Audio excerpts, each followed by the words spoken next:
New president vows to bolster economy and combat inequality. One day after replacing Zuma South Africa's new president invokes Mandela in first major speech, video Cyril Ramaphosa invoked the memory and message of Nelson Mandela as he pledged to restore economic growth, fight corruption and tackle entrenched inequality in South Africa in the first major speech of his presidency on Friday. Guided by Mandela's example, we will use this year to reinforce our commitment to ethical behaviour as well as ethical leadership. We are not merely honouring the past but building the future. South Africa belongs to all who live in it. Ramaphosa, 65, said. It is a new dawn that is inspired by our collective memory of Nelson Mandela and the changes that are unfolding.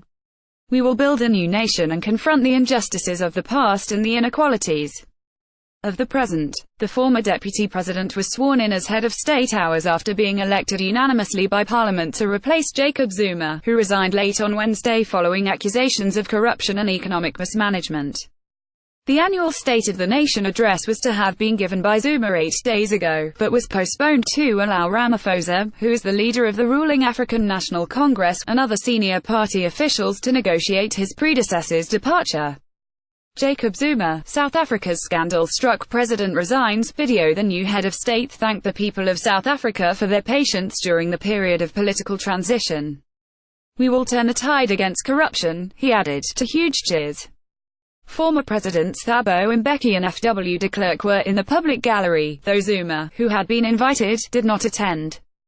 Profile Ramaphosa was born in Soweto, a township near Johannesburg and the center of the anti-apartheid struggle. In 1952, he became involved in activism to end the apartheid system while studying at university and was arrested in 1974, spending 11 months in solitary confinement. After graduating, he co-founded the National Union of Mine Workers, which is now one of the biggest and most powerful trade unions in South Africa. Ramaphosa was a key part of a task force that led South Africa's transition to democracy and is credited with being a skilled negotiator.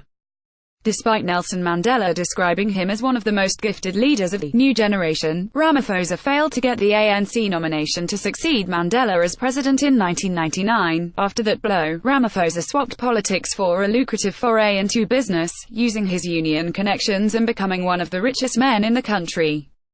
His popularity took a knock in 2012 when police shot dead 34 striking workers at a mine operated by London-listed Lonmin. At the time of the killings, Ramaphosa was on the board of directors and had called for a crackdown on the strikers, whom he accused of dastardly criminal behaviour. In 2012, Ramaphosa returned to politics and 2 years later he became South Africa's deputy president. Despite being part of Zuma's administration, he is seen as a reformer who will steer the country away from the corruption scandals that have hurt the economy. Thank you for your feedback.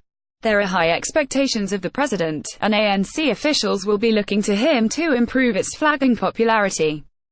Economic decline and multiple corruption scandals have undermined the image and legitimacy of the party, which led the struggle against apartheid and has been in power since Mandela became president after South Africa's first free elections in 1994.